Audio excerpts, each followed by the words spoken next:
Suzanna Greenwood. Give it up for Suzanna.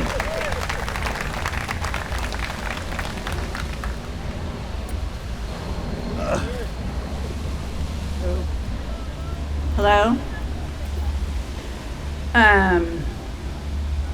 So the mayor was brief, so I get to reclaim all his time. So settle in there. There comes a time in every celebration of life where there's been a lot of really nice things said. Some tears have been shed. But one brave individual has to set the record straight. And they've got to just, out of courtesy to you all, lift the blinders, because you have all been hoodwinked by this charming, tall, San Jose passionate advocate. You've all been under his spell, and I just feel obligated to share a few things. Just a few.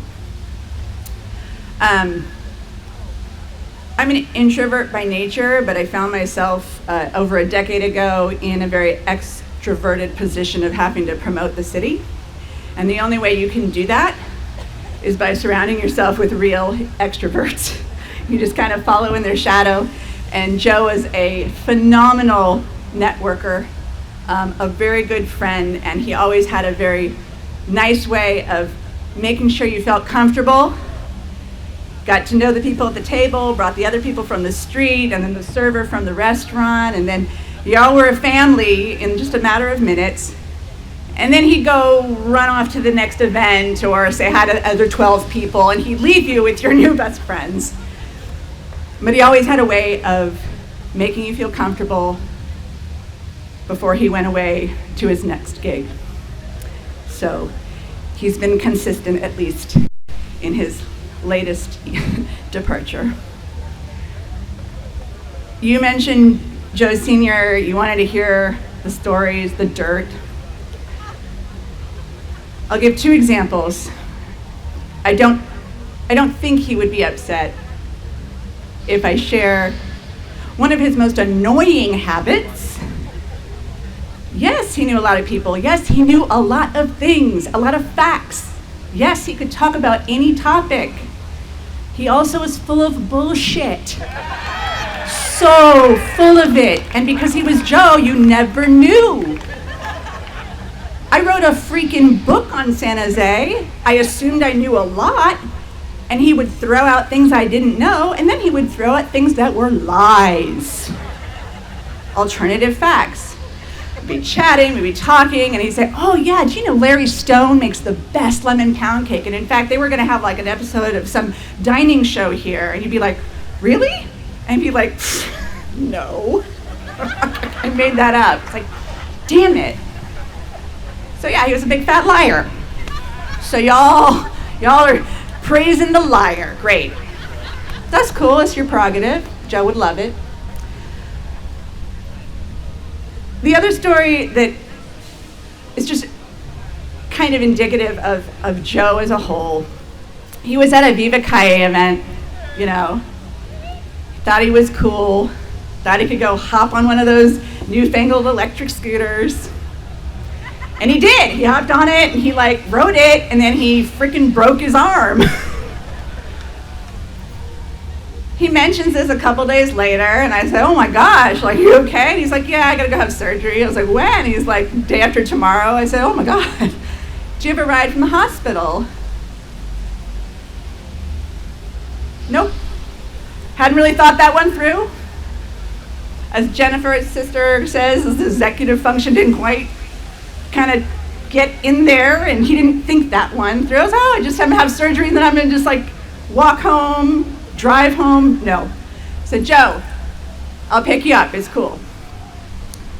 It is not till I pull up to the curb of the hospital that I realize that in my decade of knowing Joe, he has never asked me to drive anywhere. And that is because I have a 2-door Jeep Wrangler that he will not fit in. And he will definitely not fit in it when his arm is at a 90-degree angle. I can't even get to my shift. And we sit there for a moment and we're like, huh.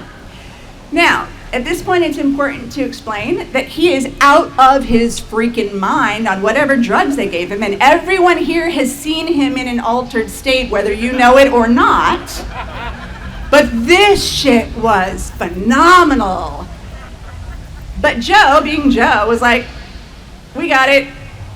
He squeezes in, his elbow is kind of like that. I can only get to 4th gear, but 5th gear is overrated.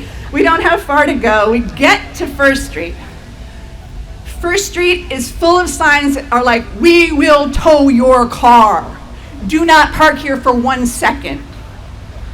And Joe's like, we're good. I was like, I am not comfortable. He's like, we're good, we're good. I was like, there's like a light rail and a bus lane, and nope, we're good.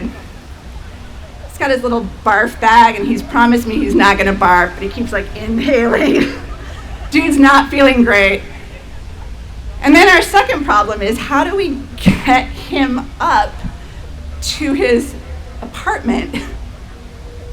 And without skipping a beat, obviously very used to being in a different plane, he just says Hector, and he kind of nods over at Johnny Rockets.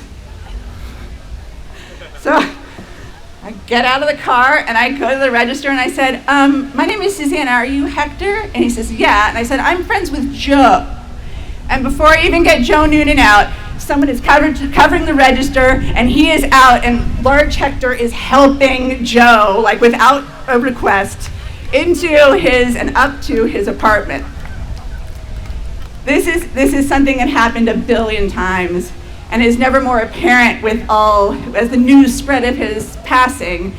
All these stories it happened all the time, and everyone would jump wherever they had to help Joe out without even finishing the request.